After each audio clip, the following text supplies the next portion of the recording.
चलिए अगली खबर का रुख कर लेते हैं। खबर आपको बता रहे हैं राजधानी भोपाल से ही, जहां मध्य प्रदेश में चुनाव प्रचार खत्म हो चुका है। सीएम डॉक्टर मोहन यादव ने 197 सभाएं की है, 56 से ज्यादा रोड शो किया। आप अंदाजा लगा सकते हैं बीते एक डेढ़ महीने में कितना बिजी शेड्यूल रहा है। 197 सभाएं, 56 से ज्यादा रोड शो। ज्यादा जानकारी ले लेंगे हमारी सहयोगी शबाना इस खबर पर लगातार हमारे साथ जुड़ी हुई है। शबाना, जिस तरह से हमने देखा विधानसभा चुनाव जीतने के बाद मुख्यमंत्री के तौर पर जो है डॉक्टर मोहन यादव को चुना गया, और उसके बाद से ही हम देख रहे हैं लगातार जब से जो है लोकसभा चुनाव की घोषणा हुई, तारीखों का ऐलान हुआ, मुख्यमंत्री लगातार दिन में 2-2, 3-3 सभाएं करते नजर आए, और अब जो है प्रचार प्रसार थम चुका है। जी देखिए, बिल्कुल मैं आपको बताना चाहूंगी कि आप देखेंगे कि किस तरीके से पहले, दूसरे, तीसरे चरण और चौथे चरण, यानी कि कल मतदान होना है चौथे चरण का। ऐसे में मुख्यमंत्री ने 197 सभाएं की हैं और जो है 56 से 57 रैलियां की हैं। तो कहीं ना कहीं ये दिखाता है कि किस तरीके से भारतीय जनता पार्टी विधानसभा चुनाव जीतने के बाद लोकसभा चुनाव के लिए कड़ी मेहनत कर रही थी। हालांकि परिणाम क्या आएंगे ये देखने वाली बात होगी, लेकिन मुख्यमंत्री की इतनी सारी सभाएं ये दिखाती है कि पार्टी का नेतृत्व कितनी मजबूती के साथ चुनावी मैदान में उतरा था। और कहीं ना कहीं पार्टी के जो प्रत्याशी थे, भले ही चेहरा प्रधानमंत्री नरेंद्र मोदी का था, जनता ने चेहरा प्रधानमंत्री नरेंद्र मोदी का पसंद किया हो, लेकिन कहीं ना कहीं आप देखेंगे किस तरीके से सभी प्रत्याशियों के समर्थन में मुख्यमंत्री पहुंचे। और आप देखेंगे कि वो लोकसभा सीटें जहां पर टफ फाइट थी, वहां पर मुख्यमंत्री एक नहीं बल्कि एक से अधिक 2 या 3 दौरे करने पहुंचे थे, और डबल इंजन सरकार की जो योजनाएं थी वो भी जनता तक पहुंचाने का काम कर रहे थे। शबाना, यहाँ पर अगर हम देखें इस बार मध्य प्रदेश में सीएम फेज बदला है। जिस प्रकार से हमने देखा शिवराज सिंह चौहान जो है लगातार मुख्यमंत्री बनते आ रहे थे, उनकी काफ़ी अच्छी छवि थी और उनका प्रभाव बहुत ज़्यादा था, खासकर महिला वर्ग उनसे काफ़ी ज़्यादा अटैच था, क्योंकि मामा नाम से उन्हें जाना जाता था। लेकिन अब मध्य प्रदेश में मुख्यमंत्री फेज बदला है। सीएम की हम बात करें, मोहन यादव की बात करें, तो लगातार उन्होंने भी मेहनत की है। क्या लगता है जनता के बीच जो प्रभावी साबित हो पाए?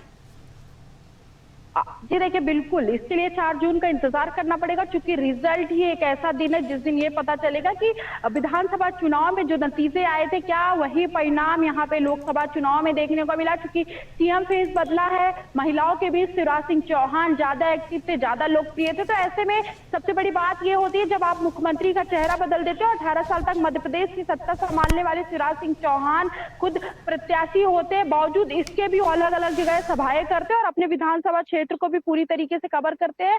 तो ये देखना दिलचस्प होगा कि यहाँ पर शिवराज की जो छवि है वो कितनी बाहर निकल कर आती है। क्योंकि जब विधानसभा चुनाव हुआ था तो मुख्यमंत्री खुद शिवराज सिंह चौहान थे, लेकिन अब लोकसभा चुनाव में मुख्यमंत्री डॉक्टर मोहन यादव है।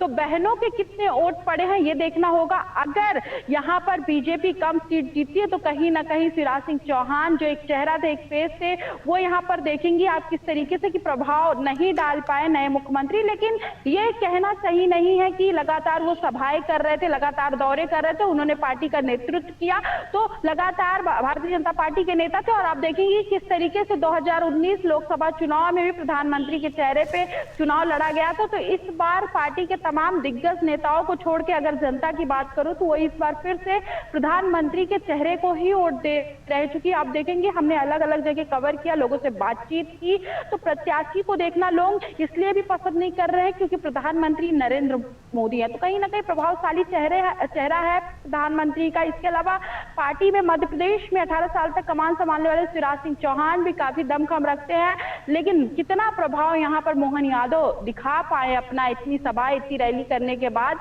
4 जून को रिजल्ट आएंगे तभी पता चल पाएगा। बिल्कुल शबाना, जिस तरह से हम देख रहे हैं इस बार जो है काफी ज्यादा समीकरणों को ध्यान में रखते हुए मध्य प्रदेश में पद दिए गए। जिस तरह से हमने देखा मुख्यमंत्री डॉक्टर मोहन यादव समुदाय से आते हैं, डिप्टी सीएम को भी अलग अलग समुदाय से जो है यहाँ पर डिप्टी सीएम बनाया गया। हर वर्ग को साधने के लिए हम कह सकते हैं कि बीजेपी ने यहाँ पर स्मार्टली जो है मुख्यमंत्री का चुनाव किया, उप मुख्यमंत्री का चुनाव किया।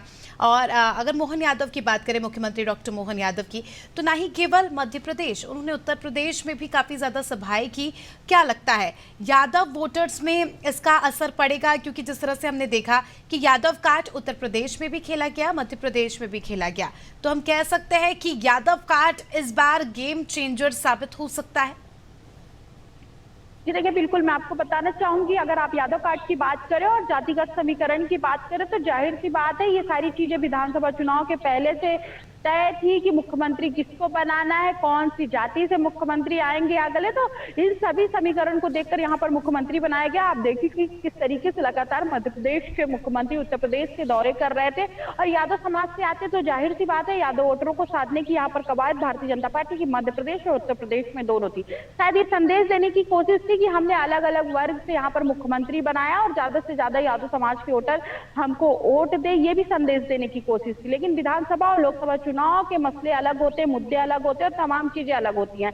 तो ऐसे में ये देखने वाली बात होगी कि किस तरीके से उनका उत्तर प्रदेश में जिन क्षेत्रों में दौरा किया वहां कितने प्रभावशाली यादव वोटर रहे। जाहिर सी बात है अगर उनका दौरा उत्तर प्रदेश में कहीं तय किया गया तो जाहिर सी बात है वहां पर यादव वोटर ज्यादा रहे होंगे, और लेकिन कितना प्रभाव यहाँ पर छोड़ा ये देखने वाली बात होगी। कहीं ना कहीं अगर मैं बात करूं मध्य प्रदेश की, तो मध्य प्रदेश और उत्तर प्रदेश के जो सटे हुए इलाके हैं वहां पर भी उन्होंने ज्यादा फोकस इसलिए भी किया क्योंकि खुद एक ऐसे वर्ग से आते हैं जो दूसरे राज्यों में ज्यादा और एक प्रभावशाली वोट बैंक है, सत्ता परिवर्तन का दम रखते हैं, शायद इसीलिए उनको मुख्यमंत्री बनाया गया था और उन्होंने अपनी जिम्मेदारी जो है बखूबी निभाई। उत्तर प्रदेश की भी लगातार दौरे करते रहे और मध्य प्रदेश में तो उन्होंने लगभग 97 सभाएं की और इसके बाद 56 रोड शो किया और कहीं ना कहीं सभा को संबोधित भी किया। तो ये अपने आप में दिखाता है कि किस तरीके से उनकी कड़ी मेहनत थी और कड़ी मेहनत के बाद जो है वो चुनावी मैदान में जो उतरे और लगातार प्रचार प्रसार किया, पार्टी का नेतृत्व किया।